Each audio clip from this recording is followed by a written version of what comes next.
would wait for the results, immediately get back to your studies. 2-3 दिन अपना थोड़ा relax होके एंड जैसे ही आपका प्रिलिमिनरी ख़त्म होता है ना, टेस्ट सीरीज़ उठा लीजिए और आप ना सॉल्व करना शुरू कीजिए।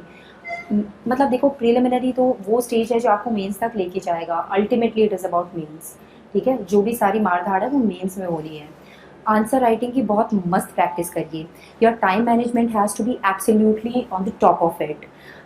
7 मिनट में क्वेश्चन अटेम्प्ट करना होता है, 7 मिनट ही लगा के चलना, ठीक है। 8 या 9 मत लगा के चलना, क्योंकि वहाँ आपका क्वेश्चन पढ़ने में भी टाइम जाता है। बीच बीच में वो शीट लेके आ जाते हैं, साइन करो, अंगूठा लगाओ, कुछ उसमें भी टाइम जाता है। और कई बार कुछ अनफॉर्चुनेट चीज़ें हो जाती हैं, जैसे एक हमारी मैम थी, वो बाकी क्लासरूम्स में पेपर डिस्ट्रीब्यूट हो रहा था बेल बजने से पहले, so that people could fill their names etcetera.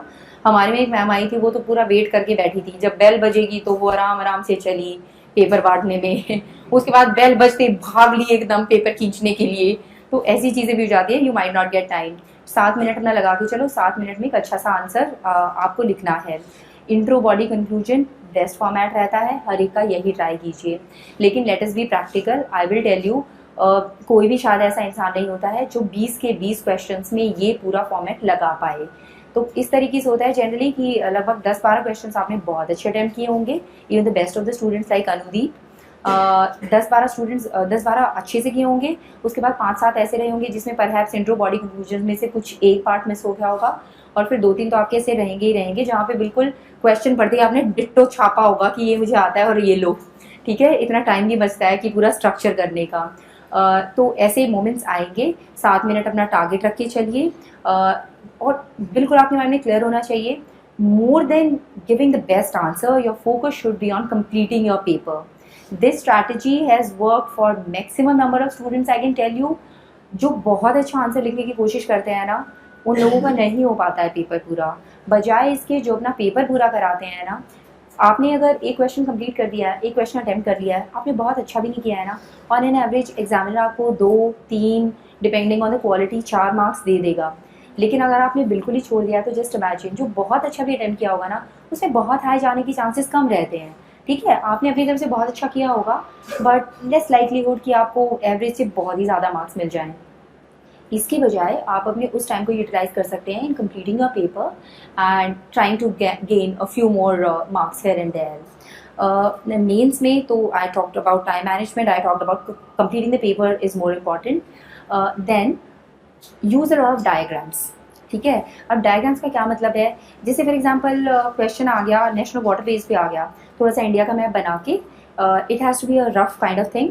थोड़ा सा बना लोगे ना, वो थोड़ा सा अपना बनाते हैं कैनपी, अपना हेड, और वो आराम से आ जाएगा। 2-4 बार बना के देख लोगे तो झट से अपना 2-3 दिखा दो। नेशनल वाटरवे 1, हुगली 2, अपना जो भी है Allahabad something something, national waterway 2 उधर है, ब्रह्मपुत्रा की तरफ, 3 इधर है। 2-3 वाटरवेज बना दो। बहुत ज़्यादा रेलिवेंट ना भी होना, थोड़ा बहुत रिलेटेड हो डायग्राम, तो बना दो। Diagram always gives you brownie points, it gives you additional marks. Try to present your information in the form of a flow chart. कहीं कोई प्रोसेस एक्सप्लेन करनी हो ना, IBC is a very good example. Insolvency and bankruptcy code, question आ जाता है कि ठीक है, what is insolvency and bankruptcy code, so you want to explain the bill कि IBC बिल क्या है। तो उसमें ना झट से अपना बनाओ, स्टेप्स बनाओ कि फॉर एग्जांपल स्टेप 1 क्या है कि ये आएंगे इंसॉल्वेंसी प्रोफेशनल्स, वो आपका एक प्लान बनाएंगे। प्लान फिर उसको मैनेजमेंट को रेफर किया जाएगा। मैनेजमेंट अगर मान जाएगी तो ठीक है, that will be the plan for the recoveration of the company. Otherwise अगर वो चला जाता है तो it will be refer to the ये अपनी जो NCLT, national company law tribunal, NCLTs and all, तो उसको रेफर करेंगे, वो डिसीजन देगा। उसका वो हुआ, बेचा बाचा उसे, ऑक्शन करके जो भी है, एंड खत्म। तो इसे अगर आप 3 ऐसे करके, first step, second step, third step, ऐसे करके प्रेजेंट कर देंगे ना, it will show that you have clarity, ठीक है।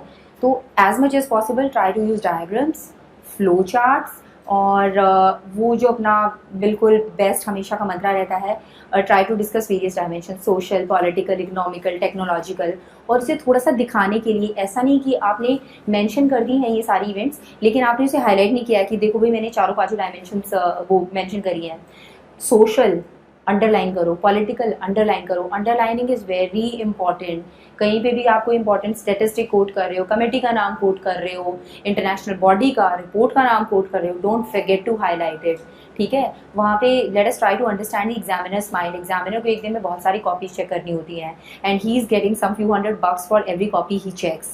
He is not going to take the pains to read each and every word that you have written. So you have to take the pains to highlight the stuff that you want to highlight ki look, I know this is something important that I know and you must give me credit for that. तो highlight करना बहुत ज़रूरी है। Diagrams बनाइए, current affairs से link करिए, जो भी करंट अफेयर्स आपका चल रहा है उससे ज़रूर लिंक करिए। कुछ भी क्वेश्चन है ना, अगर कोई क्वेश्चन सोल्यूशन भी नहीं मांगता है, फॉर एग्जांपल सपोज आ जाता है चाइल्ड ट्रैफिकिंग की प्रॉब्लम है, तो उस पर कुछ आ जाता है कि कमेंट ब्ला ब्ला ब्ला, अगर वो सोल्यूशन नहीं भी मानता है ना, तो एंड में जो आप एक कंक्लूडिंग लाइन लिखेंगे, try to show your optimism, try to show your positivity, आप कुछ सोल्यूशन प्रपोज कर दीजिए। या कोई करंट अफेयर्स की कोई स्कीम हो, मुस्कान स्कीम थी जिसमें हमने बच्चों को, खोए हुए बच्चों को स्पॉट किया, उन्हें उनके माँ बाप तक पहुँचाया, तो कुछ कहीं ना कहीं मेंशन कर दीजिए, try to link with current affairs. Ethics के पेपर की स्पेशली बात करते हैं, प्लीज़ डोंट इग्नोर एथिक्स, बहुत इंपॉर्टेंट है। बताओ क्या हो जाता है, ये ना डिफ्रेंशिएटर हो जाता है। पेपर 1 2 3 ऑलमोस्ट ना सबको एक सिरे पे लाके खड़ा कर देते हैं, सबने क्योंकि वही करंट अफेयर्स पढ़े होते हैं, वही स्टैंडर्ड किताबें पढ़ी होती हैं। जो एथिक्स वाला पेपर होता है ना, क्योंकि कुछ बच्चे इसे इग्नोर कर देते हैं, तो जिन्होंने इग्नोर नहीं किया होता है ना, they get the benefit here. इसकी भी आंसर राइटिंग की प्रैक्टिस कीजिए। इंपॉर्टेंट अपने जो थिंकर्स हैं, मोस्ट इम्पॉर्टेंट गांधी जी, गांधी जी को यू कैन नेवर फॉरगेट। उनकी एक एक quote, women, character, the country, the children of the country, truth, non violence, beat kindness towards animals, उसे बिल्कुल रट्टा मार लीजिए। You quote it anywhere and profusely quote it, not only in ethics paper but GS 1 2 3 essay paper, Gandhi ji, then in that order Swami Vivekananda, Einstein, Nelson Mandela. मतलब मेरे लिए ये सबसे ज़्यादा इंपॉर्टेंट थे, और इसके अलावा भी मैंने काफ़ी कुछ किए थे। रविन्द्रनाथ टैगोर की वो वाली जो पोएम है, where the head is held high and the mind is without fear, that is an absolutely lovely poem, और आप उसे ना कहीं भी कोट कर सकते हैं। It shows a lot of optimism. ऐसे की किसी की एंडिंग करनी है ना, कोई भी टॉपिक है, विमेन एम्पावरमेंट है, एजुकेशन है, कुछ भी है, सी these are such lovely lines कि into that heaven O God, into that heaven of country O Lord, let my country awake, कि मतलब मेरी कंट्री को ऐसे स्वर्ग में you let it awake। तो that shows a lot of optimism, और आप कहीं पे भी यूज़ कर सकते हो। तो इस तरीके की जो जनरल कोट्स हैं वो तो बिल्कुल याद कर लीजिए, ऐसे के बिल्कुल टॉपिक्स बना लीजिए। Education, health, women empowerment. I mean just imagine this time I chose 2 topics. एक तो था realisation of modern women is a myth, ठीक है, तो विमेन एम्पावरमेंट पे आ गया डायरेक्टली इनडायरेक्टली। दूसरा था एजुकेशन पे, the destiny of a nation is decided in it's classrooms, ठीक है, तो अगेन एजुकेशन से संबंधित आ गया। ये ज़रूर ध्यान रखिएगा कि आपको लिखना थोड़ा सा घुमा के है, उन्होंने घुमा के पूछा है ना, तो आप डायरेक्टली मतलब ऐसे मत कह देना कि destiny of countries decided in its classroom, therefore the focus is on education and let's talk about education education education. Your wording should be जहाँ पे बार बार यही वर्ड्स यूज हों, डेस्टिनी क्लासरूम, डेस्टिनी क्लासरूम, ठीक है, ताकि वो लगे कि the person is not deviating from the main topic of the essay. इस तरीके से करिए। एसे को आप 2 स्केल्स पे बिल्ड कर सकते हैं, one is the temporal scale, the other is the dimensional scale, and it's not that they are exclusive, rather you have to use both of them। Temporal का मतलब आपको पता ही होगा, एंशियंट टाइम्स में ऐसे होता था, मेडिवल में ऐसे होता था, मॉडर्न टाइम्स में ऐसे होता है, ठीक है, कुछ कुछ ऐसा रेफरेंस देंगे। Dimensional again you know, social, political, economic, technological, blah blah blah. ध्यान ये रखिए जब आप एक पैराग्राफ से दूसरे पैराग्राफ में स्विच मार रहे हैं, don't lose the connectivity, don't lose the flow, ठीक है। इस तरीके से I give an example, you can maintain the continuity and flow. पहली बात तो ना डायरेक्शंस देते चलिए एग्जामिनर को कि आप क्या करने वाले हैं। तो ऐसे में फॉर एग्जांपल आप ऐसे लिखिए कि okay, let us first try to understand, starting आपकी कुछ भी हो सकती है, I am just coming to the body of the essay. Let us try to understand how, let us try to understand the realization of modern woman is a myth के बारे में I'm saying, let us try to understand who the modern woman is, ठीक है। So question answer format में you can say, so who is the modern woman, then you answer it, what is it that she wants, then you answer it, why is it, let us now explore why is it being said that realization of the modern woman is a myth, then you explore those postulates कि क्यों myth है। then you try to show your positive side. Oh, but it is all not so pessimistic and there is hope. ऐसा करके then you write the positive points कि ये सब myth क्यों नहीं है, क्यों पॉसिबल है, क्यों संभव है, क्यों आप कह रहे हैं. तो क्वेश्चन आंसर्स यूज़ करिए, डायरेक्शन देते जाइए एग्जामिनर को कि डिमेंशंस अगर आप डिस्कस कर रहे हैं, ठीक है, डिमेंशंस में ऐसे लिखिए कि late us first explore the social implications of women empowerment. ठीक है, उसके बाद उस टॉपिक को आप डिस्कस करिए. फिर आप पॉलिटिकल एस्पेक्ट पे जाना चाहते हैं तो एकदम से एब्रप्टली मत मूव करिए. You tell them. एग्जामिनर को मतलब ऐसा लगना चाहिए कि वो एक स्टोरी पढ़ रहा है. पढ़ते टाइम ना उसके माइंड पे कोई बर्डन नहीं आना चाहिए. और वहाँ पे please bear in mind, let us give the due credit to the intelligence of person who is checking your exam. Don't try to go verbose कि ऐसे ऐसे फ्लावरी लैंग्वेज यूज़ करो, डिफ़िकल्ट वर्ड्स यूज़ करो. Keep it as simple as possible. जितना simple रखोगे ना, मतलब अगर आपको ऑब्स्टेकल वर्ड यूज़ करना है और डिफ़िकल्टी यूज़ करना है, आई वुड से कि डिफ़िकल्टी वर्ड यूज़ कर लो. Keep it as simple as possible कि बंदे को जो कोई पढ़े ना ऐसे लगे बस पानी पी रहा है. ठीक है, उसके माइंड पे लोड नहीं आ रहा है, मज़ा आ रहा है, उसे स्टोरी सी पढ़ रहा है इंसान. ठीक है, तो कनेक्टिविटी की बात करें तो आप ऐसे करेंगे. सोशल इश्यूज आपने ऊपर डिस्कस कर दिए. Then you would say having discuss the social implications, let us now move on to the political aspect. तो बंदे को पता चलना चाहिए कि she is not just jumping like a frog, but she does have a plan, she does have a structure to her essay. ऐसे में बहुत सारी कोट्स वगैरह यूज़ करिए. This is the area where you can play around with aphorisms, with maxims and proverbs. Try to end the essay on a very positive note. ठीक है, ये realisation of modern woman is a myth था, ये मैंने and ultimately ऐसे ही किया था कि ऑल्दो मतलब अनफॉर्चुनेट है कि हाँ वो रियलाइज़ नहीं कर पा रही है, but the change is visible और रियलाइज़ कर पाना पॉसिबल है. We have seen that. And में कुछ लोग ऐसे भी करते हैं कि when they are trying to end their essay, तो they try to again emphasise to the examiner कि देखो सर मैंने ये सब डिस्कस किया है. तो दे राइट कि सो we started with who the modern woman is, then we discussed what are the implications, social, political, economical, technological of not empowering the women or empowering the women. मतलब वो जो जो उन्होंने किया है ना, जो जो उन्होंने टॉपिक्स कवर किए होंगे ऐसे में, वो सबकी दोबारा से समरी लिख देते हैं. That is also beautiful idea, although I didn't follow it but I like it, क्योंकि वहाँ पे आप दोबारा से ना एम्फसाइज करो कि देखो सर मैंने ये सब डिस्कस किया है.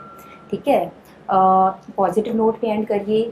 आजकल एक चलन है, लोग एनेक्डोट्स या स्टोरीज से भी करते हैं. ठीक है, आप उससे भी कर सकते हैं.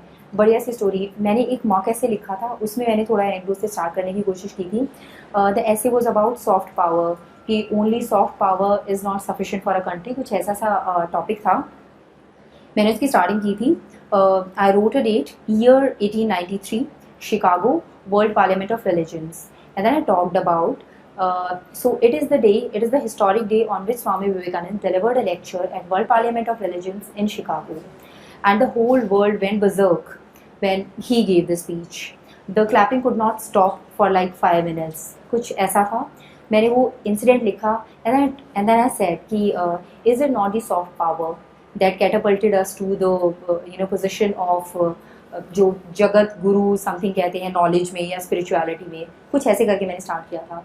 तो कुछ ऐसे इंपॉर्टेंट सी इंसिडेंट्स हो तो आप उन्हें यूज़ कर सकते हैं. एक और मैंने इंसिडेंट याद कर रखा था. और हाँ, मोस्ट इंपॉर्टेंट, ये इंसिडेंट्स, ये कोड्स, स्टैटिस्टिक्स, करंट अफेयर, ये सब आपको ना प्रिपेयर करना पड़ेगा. Don't think it doesn't come spontaneously और नेचुरली. ठीक है, बहुत बहुत प्रिपेयर करना पड़ेगा. मैंने बहुत सारे टॉपिक्स पे ना उनकी बिल्कुल याद कर रखी थी कि इसको मैं स्टार्ट ऐसे करूँगी, इसको मैं एंड ऐसे करूँगी. एंड थैंकफुली फॉर मी, उस दिन मॉर्निंग में 2 टॉपिक बिल्कुल बहुत अच्छे से उसके ऊपर 6-6, 7-7 कोट मॉर्निंग में ही रिवाइज की थी. एजुकेशन ऑफ वुमेन, क्योंकि ये सबके लिए हॉट फेवरेट टॉपिक है. हर साल ये आते ही हैं किसी ना किसी तरीके से ना घुमा फिरा के. तो वहाँ जाती बस मुझे मज़ा सा आ गया था. ठीक है, घुमा घुमा के लिखना है. थोड़ा सा डायरेक्टली वुमेन एम्पावरमेंट नहीं बोला है, but they are talking about women empowerment. थोड़ा सा घुमा घुमा के लिखेंगे. तो वो सारी बोर्ड्स बिल्कुल मज़ा सा आ गया था. ठीक है, कि हाँ अब तो मैं सारी उड़ेल दूँगी यहाँ पे जो भी याद कर रखा है. तो जो आपकी सारी कोर्स वगैरह होती है ना, अपना ऐसे लिखने से पहले उसकी वो जो बनाते हैं ना स्ट्रक्चर, एक छोटा सा पीछे 15 मिनट्स कम से कम लग जाते हैं. 15 मिनट्स में आप अपना स्ट्रक्चर डिज़ाइन कर लीजिए कि मैं ये डिस्कस करूँगा. उसमें रफ शीट मिलती है आज ही शीट में ना, रफ शीट पे बना लीजिए कि प्रेफरिंग बैक टू इट कि अच्छा मुझे ये सेक्शंस करने हैं, so that you don't forget. मैंने करंट अफेयर्स के बारे में बता दिया. Connectivity flow I have told you कि कनेक्ट कर करके लिखते जाना. और स्टोरी मैंने बता दिया है, पीपल यूज स्टोरीज. प्रोवर्ब्स वगैरह से भी स्टार्ट होते हैं, संस्कृत की प्रोवर्ब्स यूज़ करते हैं। मैंने अपना एजुकेशन वाला ऐसे ही स्टार्ट किया था, लिखा इंग्लिश में था बट संस्कृत वाले जो था या विद्या सा विमुक्ति, नॉलेज इज़ दैट लिबरेट्स, इस तरीके से था जो वो एजुकेशन वाला था। Classroom destiny created something something, कहीं से भी स्टार्ट करिए, मतलब अगला बंदा एकदम ऐसे हो जाना चाहिए, हाँ शी नो समथिंग, या पढ़ने में मज़ा आ रहा है, ईजी सा है, I am reading a story, मतलब अगले बंदे को लोड ना लगे। एक और, अगर उसमें आप अपनी स्कीम्स वगैरह कोट करते हैं ना, कुछ करंट अफेयर्स वगैरह से संबंधित, कि फॉर एग्जांपल वेमेन एम्पावरमेंट के लिए हम ये कर रहे हैं, तो स्कीम्स को ना बस नाम मत डालते जाना कि फॉर एग्जांपल बेटी बचाओ बेटी पढ़ाओ हैज़ बीन लॉन्च्ड, या कॉमा कॉमा कर करके हमें जितना फिर वो जो प्री वाला ज्ञान होगा वो सारा एकदम से मत दिखा देना। कुछ भी जैसे स्कीम का नाम लिखो ना, या तो उसका ब्रैकेट में या फिर पूरा सेंटेंस कंस्ट्रक्ट करके ऐसे लिखो कि ये वाली scheme launched for blah blah purpose, ठीक है। तो Beti Bachao Beti Padhao to improve the skewed sex ratio, ये मान के चलना कि वो परहैप्स एक इंग्लिश के प्रोफेसर होंगे जो आपका एग्जाम चेक कर रहे होंगे, उन्होंने इतनी स्कीम्स के नाम याद नहीं कर रखे होंगे, तो it should not come as a load on his mind कि मुझे तो नहीं पता ये क्या है, ठीक है। कोई भी इनिशिएटिव है, कुछ भी है, इनिशिएटिव, करंट अफेयर्स, कोई स्कीम, प्रोग्राम का नाम लिखो तो ब्रैकेट में थोड़ा सा लिख दो for blah blah purpose. Sorry, अभी कुछ क्वेश्चन तो पूछो या प्लीज। मैम जैसे जो पिलर सब्जेक्ट्स हैं, economics, history, political science, geography, तो मैम जब आपने मेंस की प्रिपरेशन करी थी तो इन्हें क्या साइमल्टेनियसली पढ़ा था, या फिर जैसे इस डिवीजन में हिस्ट्री एंड ज्योग्राफी फिर उसके बाद इकोनॉमिक्स? हाँ, मैंने बिल्कुल ऐसे अलग कर करके पढ़ा था। मैं एक साथ सारे नहीं पढ़ पाती, करंट अफेयर्स में डेली बेसिस पे पढ़ती थी, और इसके अलावा मेरा जो सारा टाइम होता था ना वो डिवाइडेड होता था, 2 days for blah subject, 2 days for this subject, तो मैंने ब्रेक कर करके पढ़ा था। ओके, तो मैम जैसे मान लीजिए मैंने हिस्ट्री पहले पढ़ा है, फिर बाद में इकोनॉमिक्स कवर किया, तो उसमें हिस्ट्री का जो रिवीजन नहीं हुआ वो फिर कैसे? आर यू ट्राइंग टू से कि जो पहले पढ़ लिया है वो लेटर ऑन जाते जाते यू आर फॉरगेटिंग? यार उसका वो मल्टीपल रिविजन ही है, मतलब एक बार पढ़ लिया, ऑफ कोर्स हमेशा ऐसा ही होगा कि सबसे पहले कोई ना कोई सब्जेक्ट पढ़ा जाएगा, उसके बाद फिर कुछ और, फिर कुछ और, तो पहले वाला ना भूलो, इसके लिए पहले वाले का दोबारा नंबर आना चाहिए, अगेन मतलब multiple revision. Okay, and ma'am one more thing, like अभी यहाँ पे we have book, handouts and the class notes, ये 3 चीज़ें हैं हमारे पास, तो इससे क्या we should make a single notebook ये तीनों का कंपाइल करके, या फिर कैसे वी शुड डू? मैंने कभी ऐसा कुछ कंपाइल नहीं किया, मैंने अलग अलग पढ़ लिया था, मतलब मेरे साथ ये वाली सिचुएशन सोशियोलॉजी में हुई थी जिसकी मैंने टेस्ट सीरीज ज्वाइन की थी, क्योंकि बाकी समय मैंने कोई कोचिंग नहीं ली थी तो कुछ हैंड आउट या कुछ अलग से था नहीं। सोशियोलॉजी में ये हुआ था कि जब हमारा टेस्ट सीरीज का डिस्कशन होता था तो sometimes sir use to give some other angle कि इस एंगल से इसको डिस्कस किया जा सकता था, तो वो तो मेरी सेपरेट ही नोटबुक थी और वो उस तरीके से वहाँ पे लिखा रहता था। मैं पहले अपना सारा जो मेरे नोट्स थे वो पढ़ लेती थी, वो अलग से पढ़ लेती थी, मतलब मैंने तो अलग किया था। So then how should we start preparation for the writing answers for the mains in the beginning? Like we don't have the much knowledge about the subject in the starting of our preparation. So what we should do? सी अभी तो for example आप जिस stage पे हैं, you all would have covered the NCERTs, है ना, आपकी हो गई हैं, आपने क्लासरूम में भी किया होगा, आपको सभी टीचर्स ने अच्छे से कराया होगा। I think this knowledge is good, this knowledge is sufficient to start answer writing. But ma'am, but if I start answer writing today, so I don't remember that topic. For example, I'm writing the answer for an history topic, so I don't have that remember in my mind that time. That happens with everyone, जब तक revise नहीं किया होता है ना। For example मैं भी कोई सडनली अभी उठ के पूछ रहे कुछ, क्योंकि मैंने अभी इतने टाइम से रिवाइज नहीं किया है, तो I will forget that. Revision वगैरह थोड़ा सा साइमल्टेनियस रखिए। जब भी अभी आपका फॉर एग्जाम्पल प्री ओवर हो जाएगा ना, अभी आपने सारी NCERTs अच्छे से रिवाइज कर ली होंगी, उसके बाद you start of with your answer writing. उस आंसर राइटिंग में आप जहाँ कहीं अटकते हैं ना, आपको लगता है कि जैसे हड़प्पा संस्कृति का ही कोई क्वेश्चन आ गया, ठीक है, फिर आपको याद नहीं है कोई स्टैटिस्टिक वगैरह, ठीक है, तो पेपर में इस चीज़ की भी हैबिट बना लेना, क्वेश्चंस ऐसे आ जाएंगे जो क्वेश्चन ही सर के ऊपर से चला जाए, ठीक है, जो क्वेश्चन ही नहीं समझ आए। अब की बार क्रायोस्फीयर पे क्वेश्चन आ गया था, ठीक है, तो it's not that you will always know the answer, there would be times when you would not know the answer. ऐसे टाइम्स में ट्राई टू प्ले स्मार्ट। देखिए, अगर वो स्टैटिक पोर्शन से है and you are not able to remember the fact, that is a different issue, that tells you that you need to go for another revision, ठीक है। अगर कुछ ऐसा आ जाता है जो आपको पता ही नहीं है, उसका ना कुछ आसपास का उसके रेलेवेंट कुछ संबंधित लिख दीजिए, that will suffice, at least you get 1 or 2 marks and that is all that matters. कहीं कहीं पे आप जो एक एक नंबर किसी दूसरे बच्चे से ज़्यादा निकाल पाएंगे ना, that is about the whole journey. Cryosphere का क्वेश्चन आ गया था, थोड़ा सा स्मार्ट प्ले करिए। लोगों को क्रायोस्फीयर समझ नहीं आया, कोई कुछ लिखा है, मतलब लोगों ने एक्चुअल में बिल्कुल महान आंसर्स लिखे हैं, ठीक है, पढ़ने वाला खुश हो गया होगा, he must have had a hearty laugh. तो थोड़ा सा ना हिंदी का उसका ट्रांसलेशन पढ़ लीजिए। जिन लोगों ने इस बारे में हिंदी का ट्रांसलेशन पढ़ लिया था उन्हें समझ आ गया था, it is related to ice और स्नो वाला जो सारा सिस्टम होता है। हिंदी का ट्रांसलेशन पढ़ लीजिए। Read the question very carefully, I can not emphasise on this point harder. मैं आपको 2 एग्जाम्पल दूंगी, एक्चुअल एग्जाम्पल जो आपकी बात हुई रियल लाइफ। एक क्वेश्चन आया था कि SC/ST से रिलेटेड 2 लॉज बताइए या 2 इंपॉर्टेंट डेवलपमेंट्स जो हुई हैं पोस्ट इंडिपेंडेंस, उनके वेलफेयर के रिलेटेड। ये जो 2 वर्ड्स है ना कि 2 इम्पॉर्टेंट, ये बहुत लोगों ने मिस किया था और लोगों में जितना ज्ञान था वो सारा उड़ेल के आए थे। SC/ST prevention of atrocities act and PESA and forest right act और सब कुछ। You are not suppose to write that, ठीक है, सिर्फ 2 लिखने थे। तो ध्यान देंगे वरना क्वेश्चन आपकी आंसर राइटिंग में चाहे आपके पास आधा 1 मिनट कम रह जाए, पर क्वेश्चन ध्यान से पढ़ लेना। एक क्वेश्चन आया था, it is a funny incident. जो बच्चा मेरे पीछे बैठा था लड़का, क्वेश्चन आया था कि कम्युनलिज्म पे कुछ क्वेश्चन था, और पहले एक सेंटेंस लिखा हुआ था, उसके बाद second part of the question was how does the former affect the latter, ठीक है। हाँ, उस लड़के ने फॉर्मर का फार्मर पढ़ दिया, ठीक है। और वो जैसे ही पेपर खत्म हुआ वो मुझसे पूछ रहा है फार्मर कम्युनलिज्म कैसे करता है। देन आई वाज लाइक मैंने ही क्वेश्चन नहीं पढ़ा, मुझे पूरा क्वेश्चन मिस हो गया। तो कहता है कि ये रहा, तो देन आई सेड मैंने फॉर्मर लिखा है, and then his eyes were like this. और उस लड़के ने, यू वांट इमेजिन, उसने कुछ कुछ स्टोरीज बना के and he had actually written कि फार्मर कैसे कम्युनलिज्म करता है। So I told him कि okay, examiner would have some light moment when he read your answer। तो क्वेश्चन को बहुत ध्यान से पढ़िएगा। प्रिलिमिनरी में भी कहाँ पे नॉट लिखा हुआ है, which is the following is not correct. अगर कोई ऐसा क्वेश्चन रॉन्ग हो गया ना, ट्रस्ट मी यू विल मतलब कर्स योरसेल्फ। है कह रही थी ओ गॉड, ये तो मुझे आता था, मैंने इसमें नॉट नहीं पढ़ा, and nothing can be worse than that, ठीक है। क्वेश्चन बहुत ध्यान से पढ़िएगा, जहाँ नॉट वॉट आता है ना उसे तो एनसर्कल कर दीजिएगा कि जहाँ पे इनकरेक्ट पूछ रहा है। तो या और कोई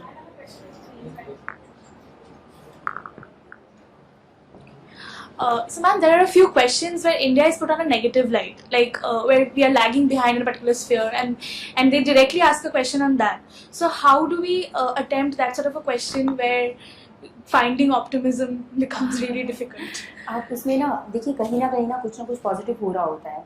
अब अगर हम इसी में कह दें कि स्किल डेवलपमेंट वगैरह है, जो जेंडर डिविडेंड की बात करते हैं, डेमोग्राफिक डिविडेंड, हम अपना यूटिलाइज नहीं कर पा रहे हैं। अगर हम यूटिलाइज कर लें तो हम सुपर पावर बन जाएंगे, नहीं कर पा रहे हैं वही हमारे लिए बड़ी चुनौती बनता जा रहा है। अगर यही क्वेश्चन आ जाता है तो yes you right all the negative facts पहले कि हाँ ऐसा हो रहा है, हमने जो अपना लेटेस्ट स्कीम लॉन्च की है उसमें भी कुछ बहुत बेहतर नतीजे नहीं आए हैं। स्टैटिस्टिक्स याद करना बहुत इंपॉर्टेंट है। फॉर एग्जाम्पल उसमें मैंने याद किया था कि हमने पता नहीं स्किल डेवलपमेंट वाले ने इतने कुछ 6-7 लाख लोगों को कुछ ट्रेनिंग कराई है, उसमें सिर्फ 25% लोगों की जॉब लगी थी। तो स्टैटिस्टिक वगैरह याद कर लीजिए, that adds weight to your answer. ये सब लिखने के बाद इन द एंड ना और कुछ पॉजिटिव नहीं मिलता ना, तो कुछ से सोल्यूशंस प्रपोज कर दीजिए, ठीक है। And the ways to tackle above problems is blah blah blah, tick करके 2-3 पॉइंट भी डाल दोगे तो that will give a positive twist to it. इसी में स्किल डेवलपमेंट वाले में फॉर एग्जाम्पल हमारा अच्छा परफॉर्म नहीं कर रहा है, we know that. The good part is that we have started it, the bad part is that it is not performing up to the mark. But again, another good part is that on real time basis, we are taking note of the developments and we are self-correcting. ठीक है, अभी हमने Germany के साथ एक वो किया है, टाई अप किया है, जहाँ पे हम एकेडमिक्स प्लस जो एक्चुअल की ट्रेनिंग रहती है ना वोकेशनल, वो दोनों चीज़ें इम्प्लीमेंट करने वाले हैं। तो कहीं ना कहीं try to find some positive aspect, आपको मिल जाएगा, हर चीज़ में मिल जाएगा। हाँ, इंटरव्यू का भी थोड़ा सा बता देती हूँ। इंटरव्यू के लिए पहली बात मुझे ज़्यादा डर या घबराहट नहीं थी। I have work in the corporate sector for 9 years and I faced a lot of interviews. तो एक वो हेजिटेशन मुझे नहीं थी, बहुत सारे बच्चों को होती है, ठीक है, क्योंकि आप सब यू आर यंग और बहुत सारे अपना perhaps first interview of your life you would be facing. तो थोड़ा मॉक इंटरव्यूज़ वगैरह अटेंड कर लीजिएगा, ठीक है, there is no harm in that. Mock interview की जब आप प्रिपरेशन करना स्टार्ट करेंगे, डेफ अपने सामने रखिए और उसमें से मैं कहती हूँ 1000 क्वेश्चंस बना लीजिए, ठीक है। आपके डेफ में ना ईच एंड एवरी पॉइंट से कोई ना कोई क्वेश्चन बन सकता है, बनाया जा सकता है। ये वाली ट्रिक आपको एकदम से शुरुआत में नहीं आएगी। मैं भी अपना डेफ देख के मुझे नहीं पता चलता था कि कितने क्वेश्चन होंगे। When I gave the mock test, mock interviews, तब पता चलता गया, ठीक है। हरियाणा वर्ड है, for example I belong to Haryana. Haryana नाम कैसे पड़ा, हरियाणा की स्टेट की पूरी हिस्ट्री क्या है, कब बना, कैसे परफॉर्म कर रहा है विज़ अदर स्टेट्स। क्वेश्चन पूछ लेंगे पंजाब से हरियाणा निकला है तो has it been a good development, Punjab आगे है या हरियाणा आगे है, जो पार्टीशन हुआ था तो मुझे लगता है ये ठीक है, ऐसे करते गए तो पूरा देश और छोटे छोटे टुकड़ों में बढ़ जाएगा। तो इस तरीके के बहुत सारे क्वेश्चंस, बहुत सारे काउंटर क्वेश्चंस। पहले तो जितने हद हमारे क्वेश्चंस प्रिपेयर कर सकते हैं ना, आप उतने क्वेश्चन प्रिपेयर कीजिएगा, then try to find their answers. और वो आंसर फाइंडिंग में आपकी newspaper reading, your discussions with your friends and the coaching institutes where you go, they will tell you the answers. खासकर कॉन्ट्रोवर्शियल क्वेश्चंस के, देखिए कुछ topic बड़े controversial हैं, AFSPA act, Jammu Kashmir issue, और कौन से हैं, जैसे रेप केस में हम अभी 12 ईयर्स वाले के लिए मौत की सज़ा लेके आ रहे हैं, ठीक है। नक्सलिज्म वाली जो प्रॉब्लम है, क्योंकि उसमें अगेन गवर्नमेंट वगैरह, रिजर्वेशन, तो ये सारे कुछ ऐसे टॉपिक्स हैं, इन पे अच्छी खासी राय बना लीजिएगा। और राय बनाना इंपॉर्टेंट नहीं है, राय कोई भी बनाइए, ठीक है। उस राय को सपोर्ट करने के लिए बहुत सारे फैक्ट्स और आर्ग्यूमेंट्स वो तैयार कर लीजिए, दैट इज़ मोर इम्पॉर्टेंट।